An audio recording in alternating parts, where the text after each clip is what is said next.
हमारे राष्ट्रीय अध्यक्ष परम आदरणीय मल्लिकार्जुन खड़गे साहब, हमारे संगठन महासचिव एआईसीसी सम्माननीय केसी वेणुगोपाल जी, हमारे पूर्व मुख्यमंत्री आदरणीय अशोक गहलोत जी, हमारे प्रभारी परम आदरणीय सुखजिंदर रंधावा साहब, हमारे जनरल सेक्रेटरी एआईसीसी पूर्व उप मुख्यमंत्री सचिन पायलट जी, हमारे general secretary AICC Jitendra Singh ji, हमारे फॉर्मर केंद्रीय मंत्री और speaker doctor C P Joshi ji, हमारे सह प्रभारीगण, हमारे मंच के ऊपर तमाम जो नेता बैठे हैं, उन सबका मैं धन्यवाद करना चाहता हूं, स्वागत करना चाहता हूं, अभिनंदन करना चाहता हूं। और आप सब बब्बर शेरों का भी बहुत बहुत अभिनंदन, बहुत बहुत स्वागत है।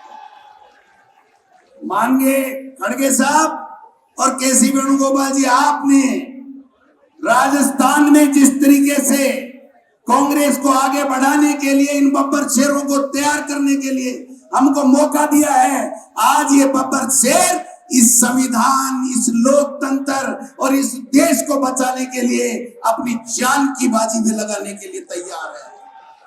मैं निवेदन करना चाहता हूं इस मौके के ऊपर, आज पहलगांव में जिस प्रकार से जो कायराना हरकत की गई है आतंकियों के द्वारा पाकिस्तान के सह के ऊपर, वो बहुत ही कायरतापूर्ण घटना और उसकी जितनी निंदा की जाए कम है। और हमारे नेता राहुल गांधी जी और खड़गे साहब ने जब कह दिया कि पूरा हिंदुस्तान इस जवाबी कार्रवाई के लिए, आतंकवाद को समाप्त करने के लिए हम सब आपके साथ में हैं, तो हम सब कांग्रेस के बब्बर से इस कार्रवाई में सरकार के साथ में खड़े हैं। लेकिन हम पूछना चाहते हैं, मोदी जी केवल बातें ही होंगी या काम होगा? पहले पुलवामा में हुआ, आज पहलगाम में हुआ, ये हिंदुस्तान की जनता बर्दाश्त नहीं करेगी। ये चूक कहां हुई, ये पूछने का हर हिंदुस्तानी को अधिकार है।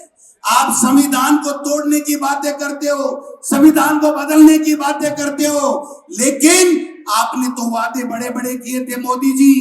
आपने कहा था बेरोजगारी खत्म करूंगा, 2 करोड़ लोगों को हर वर्ष नौकरी दूंगा, आपने कहा था महंगाई कम करूंगा, आपने कहा था किसान की आमदनी दुगुनी करूंगा, आपने कहा था सबको अच्छी शिक्षा मिले इसकी व्यवस्था करूंगा।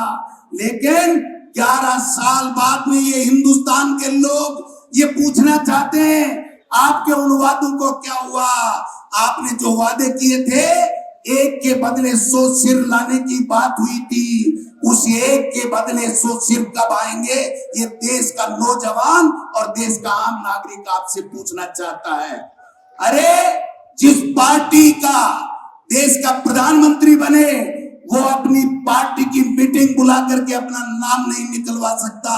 और अब तो हद होगी राजस्थान में खड़गे साहब कि यहां जब मुख्यमंत्री का चयन होना था, तो भारतीय जनता पार्टी के बहुमत होने के बावजूद यहां पर उनसे राय मशविरा नहीं लिया गया और केवल दिल्ली से एक पर्ची आई और उस पर्ची ने तो यहाँ बेड़ा गर्क कर दिया। माननीय खड़गे साहब, बेड़ा गर्क कर दिया। अरे जिस संविधान की तुम शपथ लेकर के मुख्यमंत्री बने, मंत्री बने, उस संविधान को कुचल रहे हो, उस संविधान को तोड़ रहे हो। एक कैबिनेट का मंत्री डॉक्टर किरोड़ी लाल मीणा ये कहता है कि हमारे प्रदेश में प्रतिदिन 8 करोड़ रुपए बिशलपुर से बजरी चोरी होती है।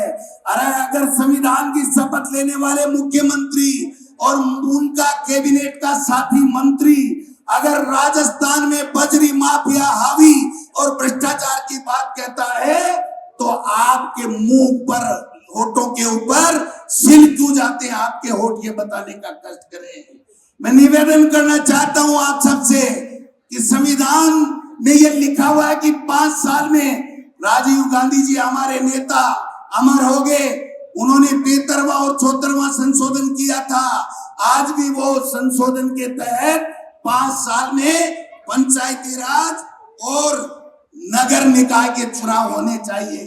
खड़गे साहब, यहाँ पर 5 साल से कोई चुनाव नहीं हो रहे हैं। 6 साल हो गए नगर निकाय के चुनाव नहीं हो रहे हैं।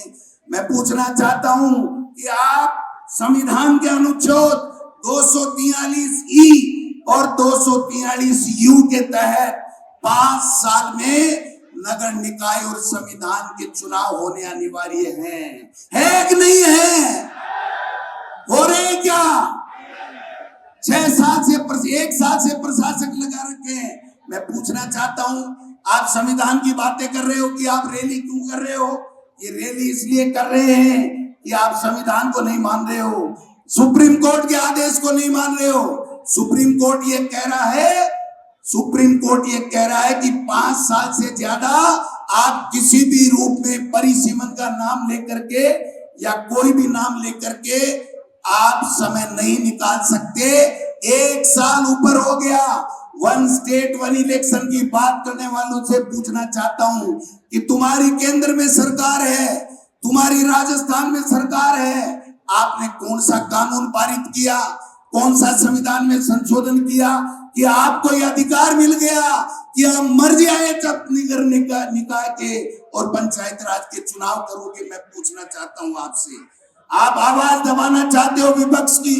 अगर टीकाराम जूली और गोविंद डोटासरा अगर कोटा में जाकर के और किसान की आवाज उठाते हैं, लॉ एंड ऑर्डर की आवाज उठाते हैं, तो उन पे मुकदमा होता है।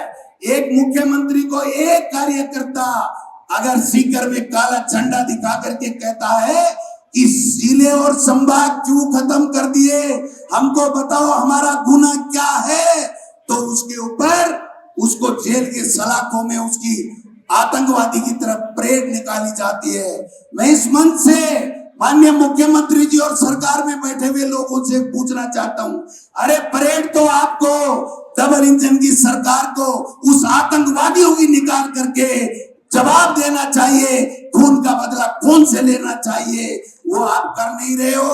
और एक कार्यकर्ताओं को काले झंडे दिखाते ही, अरे हमारे नेता प्रतिपक्ष को मंदिर में जाने से आप मंदिर से गंगा जल से धुलवाई करते हो, आपको शर्म आनी चाहिए। आप इसीलिए कह रहे हैं कि आप संविधान को मानने वाले लोग नहीं है। आप इस प्रकार से आज महिलाओं के साथ में अत्याचार हो रहे हैं, आप हो रहे कि नहीं हो रहे हैं, आप बताइए। तो इसलिए मैं निवेदन करना चाहता हूं, आप खड़गे साहब को सुनेंगे। खड़गे साहब ये आम कार्यकर्ता नहीं है, ये वो कार्यकर्ता, वो बब्बर शेर है जिसने लोकसभा में भारतीय जनता पार्टी के 11 मोर्चे बुलाए हैं। बुलाए कि नहीं बुलाए बताओ आप? ये 11 सीट इंडिया गठबंधन को देने वाला वो कार्यकर्ता है। ये सारे पदाधिकारी आए हैं। मैं आपसे निवेदन करना चाहता हूं, आप हमें काम दीजिए, गांव-गांव जाएंगे, ठाणी-ठाणी जाएंगे, ब्लॉक में जाएंगे और इस पर्ची को भी बदलेंगे और इस पर्ची के आका को भी बदल करके दिल्ली में हमारा झंडा फहराने का काम करेंगे। आप आए हो, आपका बहुत बहुत स्वागत, हम बड़ा स्वागत करते।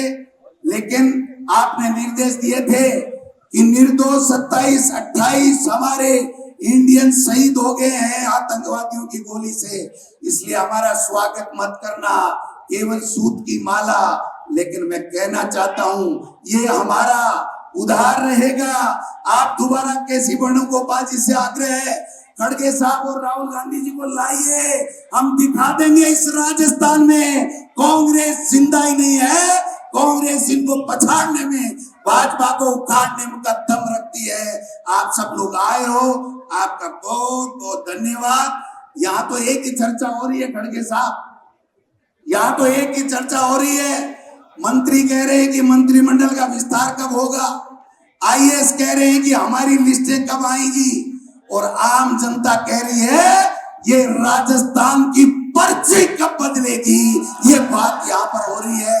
आप सबका स्वागत, आप सबका भी दिल की गहराइयों से प्रदेश अध्यक्ष होने के नाते आपका बहुत बहुत स्वागत, बहुत बहुत अभिनंदन, धन्यवाद। जय हिंद, जय।